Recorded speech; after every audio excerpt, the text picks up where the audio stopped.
Hello sweethearts, welcome to Hames Home. இன்னைக்கு நம்ம ஒரு சூப்பர் டூப்பரான ரெசிபி தான் பார்க்க போறோம். plain kurma. ஸோ வீட்டில் வந்து எந்த காய்கறியும் இல்லைன்னா நம்ம வந்து சப்பாத்தி, இட்லி, தோசைக்கு ஒரு அட்டகாசமான சைட் டிஷ் ரெசிபி பார்க்கலாம். ஸோ அதை எப்படி பண்ணுறதுன்னு வாங்க பார்ப்போம். இது செய்கிறதுக்கு நான் கடாயில் ஒரு 3 டேபிள் ஸ்பூன் அளவுக்கு எண்ணெய் ஊற்றி அது சூடானதும் 1/2 டீஸ்பூன் சோம்பு சேர்த்துருக்கேன். அது பொரிஞ்சதும் 1/2 டீஸ்பூன் சீரகம் சேர்த்துருக்கேன். இது ரெண்டும் பொரிஞ்சதும் 2 துண்டு பட்டை, 3 கிராம்பு, அன்னாசிப்பூ, அப்புறம் ஒரு ஏலக்காய், இது எல்லாமே சேர்த்து கொஞ்சமாக வந்து ஒரு 2 செகண்ட்ஸ் வந்து அதை வறுத்துக்கிறலாம். இதுக்கப்புறம் ஒரு பெரிய வெங்காயம் ஆட் பண்ணியிருக்கேன். அதை நீல வாக்கில் கட் பண்ணி சேர்த்துருக்கேன். இது கூடவே ஒரு 4-5 பச்சை மிளகாவை கீறி போட்டிருக்கேன். இது நல்லா வந்து கொஞ்சம் வதக்கிக்கோங்க. ஒரு 1-2 நிமிஷம் வரைக்கும் நல்லா வதக்கிக்கிறலாம். இப்போ 3 பல்லு பெரிய பூண்டு எடுத்திருக்கேன். ஒரு விரல் அளவுக்கு இஞ்சி துண்டு எடுத்திருக்கேன். அதை ஸ்லைஸ் போட்டு வச்சுருக்கேன். இது ரெண்டையும் வந்து நல்லா ஃபைன் பேஸ்ட்டு அரைச்சி எடுத்துக்க போகிறோம். நல்லா கொஞ்சம் தண்ணி ஆட் பண்ணி அரைச்சிக்கலாம். இப்போ நான் அரைச்ச விழுதை வந்து இந்த வெங்காயத்தோடு சேர்த்து நல்லா ராஸ்மெல் போகிற வரைக்கும் வந்து வதக்கிக்கிற போகிறேன். இந்த டிஷ் பார்த்தீங்கன்னா என் அண்ணியுடைய ஸ்பெஷல் ரெசிபி. பிகாஸ் வீட்டில் வந்து காய்கறி எதுவுமே இல்லாதப்போ சப்பாத்திக்கு என்னடா சைட் டிஷ் வைக்கலான்னு சொன்னப்போ டக்குன்னு ஐடியா பண்ணி செஞ்சு கொடுத்தாங்க. ஸோ இது நல்லா வதங்கினதுக்கப்புறம் இப்போ 2 தக்காளி எடுத்துக்கிறேன். தக்காளியில் எப்போவுமே அந்த மிடில் போர்ஷனை வந்து கட் பண்ணிப்பாங்க. அந்த வெள்ளையாக தெரியுது இல்லையா, அதை பிகாஸ் அது மூலமாக தான் வந்து நம்மளுக்கு ஸ்டோன் ஃபார்ம் ஆகும்னு சொல்லுவாங்க. ஸோ அதை கட் பண்ணி எடுத்துட்டு 2 தக்காளி, மீடியம் சைஸ் தக்காளியை வந்து நல்லா ஃபைன் பேஸ்ட்டு அரைச்சி எடுத்துக்க போகிறேன்.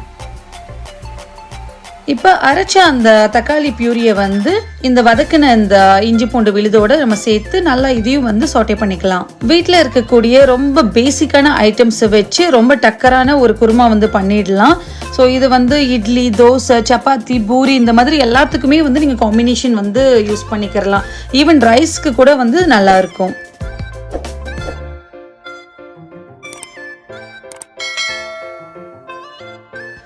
ஸோ நம்ம சேர்த்து எல்லா ஐட்டமும் வதங்கினதுக்கப்புறம் இது கூட ஒரு 2 டம்ளர் வந்து தண்ணி ஆட் பண்ணி நல்லா கொதிக்க விட்டுருக்கேன்.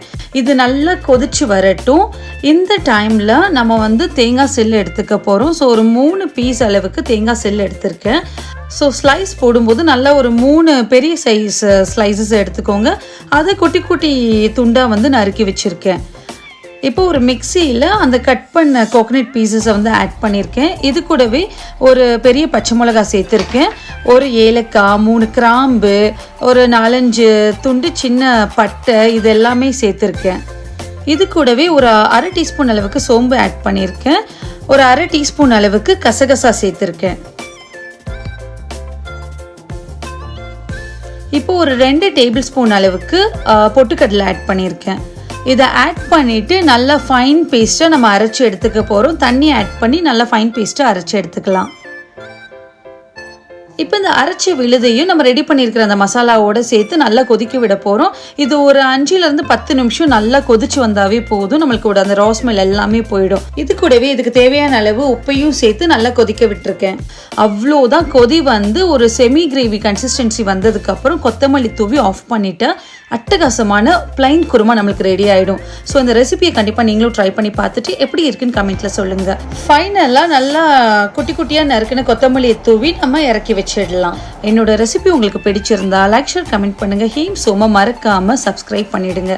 அடுத்த ஒரு புது ரெசிபியோடு உங்களை நான் மீட் பண்ணுறேன். அது வரைக்கும் நன்றி.